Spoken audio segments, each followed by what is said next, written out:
जय मल्हार. आज आपण बघतोय आज चैत्र पौर्णिमा महाराष्ट्रामध्ये श्री खंडेरायाच्या ज्या 8 यात्रा साजऱ्या केल्या जातात, गडावर साजऱ्या केल्या जातात, त्या यात्रामध्ये आजची मोठी यात्रा म्हणजे चैत्र पौर्णिमा अशी आहे.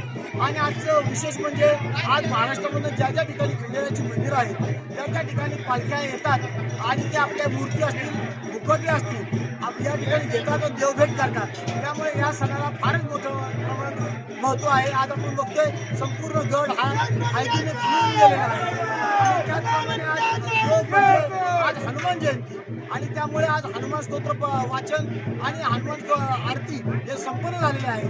आणि मी भाविकांना विनंती करतो आणि चैत्र पौर्णिमेच्या शुभेच्छा देतो आणि विनंती करतो की त्यांनी आपल्या प्रेमाने आपल्या खंडेरायाचे दर्शन घ्यावं, स्मरण करावं आणि चैत्र पौर्णिमा हा उत्सव मोठा साजरा केला.